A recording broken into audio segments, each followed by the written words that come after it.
This is my 144 Sprinter van. I'm about to tear it apart and rebuild it, so I figured I'd make a little tour video first so I can remember it and maybe help some people out. Starting out at the front, I just got two little cubbies. Underneath here, I house a 105 amp hour battery, and then I have another one in here. That's on my wiring. It's a Nest, and it will be fixed in the new build, but it works. It is a 1500 watt 3000 surge inverter, the fuse panel everybody has, and a Windy Nation charge controller. Moving on back, just a little lid for the trash can. That's very full. I just went on a trip, so everything's a little dirty. This is my desk that I absolutely never use. But this little chair, if I can do it with one hand, those swing out, that comes down. You get a little chair, that unclips, and you have a little table. Under the table is just a little storage space. A lot of times it's used for extra clothes. And then some cubbies up top, a little hanging rail for wet clothes or jackets or stuff like that. In the back, bigger hanging jacket for all my coats, and like that. And then under there is a composting toilet. I can show you. This swivels out, that comes out. Had it since the beginning of the build, and I've never used it once, so that will be going away. On the back here, I have some storage for the kitchen built into the door. A little pop-up table. That leg just works like that for some camping or festivals, stuff like that. This is a little switch for the water pump. The pressure builds if I let it, but we won't do that right now. Under here is the water storage. I carry, I think, 18 gallons with me. There's another one back there. These blue ones got the long nozzle that I just pour into here to replace it. And I have this SureFlow pump. It's alright. I don't know if I would recommend it. It's supposed to be really good. Maybe I've done it wrong, but yeah. Under here is just a little more storage for extra shoes. My penny board. All of these pull out for storage. There's a milk crate on the bottom. That's where my dirty clothes go, but they're in the wash. And then Dometic drawer fridge. For cooking, I just use a little propane stove. I do have it set up so I can put a big propane bottle underneath where the water is, but I haven't needed that. I am going to go up to a 2-burner stove in the next build, so I'll probably use the big bottle. Up top is just more cubbies, little spice rack, stuff like that, and a little paper towel holder. On the other side is my clothes storage. It's little cubbies. I'm not very good at folding clothes. I just throw them in there. Keep it simple. More stuff. And then my books. I've read some of these. They're kind of just for show. But, you know, it'll build. Underneath, I have a projector that shoots on to the door when it's closed. And it connects to my PlayStation so I can do Netflix and YouTube. Play all my games and stuff like that. I also have a fantastic fan on the roof. 100% would not recommend this fridge. I already bought it, so I'm going to continue using it.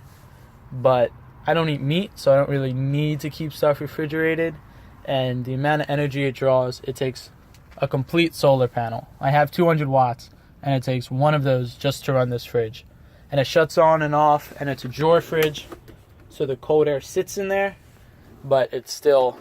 and it's noisy, especially when my bed's right next to it. Wouldn't recommend. If you're getting a fridge, get a chest fridge. Pulls out, insulate all around it. You have a much better job. At this point, the Fantastic Fan is awesome. It blows in and out. The thing opens and closes pretty well. I've had to super glue this handle back on a couple times. I think when the wind blows when you're driving, it comes off. But other than that, if you have the money, get a fan that has a remote. You think you won't care that you have to sit up all the time and turn it off and on and change the speeds and stuff, but it's really annoying. You can use this in the rain. A lot of people say Windy Nation are good for that. You can use it in the rain. You just don't open it, all the way. There's a little tab there. You can see it. Once you get the lid off of that, it'll start running, and it works just as well. But for the price, it's amazing. If you have the budget, buy a better one with a remote. This is the couch. It pulls out all the way to the wall here to make a bed. It's 6 inches of Stay Cool memory foam, which is great in the West Coast when it's hot, but when it's cold out, it freezes a little bit. But you have enough blankets, it works. Let's see if I can. It pulls out just that quick. It's just stuck on something. And that's it. And then it go back up. This comes up. You grab that tab. Little tough with one hand. But I mean, I can do it one-handed while filming. It's about as easy as you're gonna get for a convertible thing, unless you put 500-pound slides on it. Underneath is just a bunch of extra storage. Camping chairs, hammocks. I have an inflatable kayak. A little heater to plug in when I'm on shore power. A couple other things. And then on this side is my big backpacking bag, climbing bag, and disc golf bag. I also have this that pops up.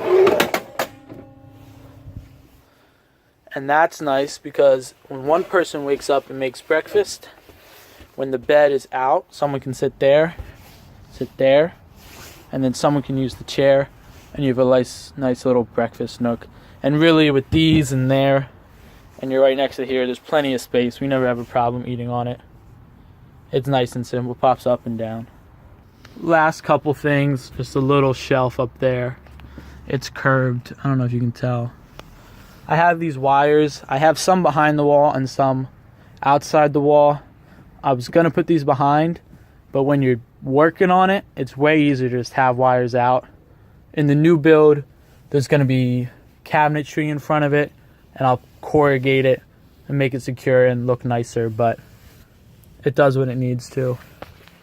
And then the front is just a normal standard thing. I can show you this that people tend to like. That pops out, and then this slides in, and then you have a little table while you're driving. It's good for snacks, or you rest your phone on it. Tends to like that. It's strong. This piece of wood goes all the way down in and secures in there. So that's pretty much it. I'm definitely part-time right now, doing trips and stuff like that. The new build will be more towards a full-time setup. I'm gonna have a little booth back there that stays up all the time. The bed's gonna go in the back, the kitchen's gonna come forward, everything like that, and I'm gonna try to record that. So if you guys have any questions or want to see anything, you can do that. I don't know. I do know a good amount about this stuff. Plenty of people have helped me get here. That lighting's horrible. So if you have any questions, go ahead and ask them. I'll do my best. I know a good amount of solar, pumps, sinks, all that kind of stuff. So that's my build. His name's Jasper, by the way.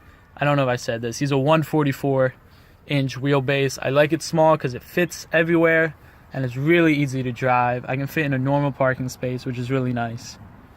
It's a turbo diesel, 5-cylinder, normal tires on it. I did paint the trims black. They were this really ugly gray, but that's it.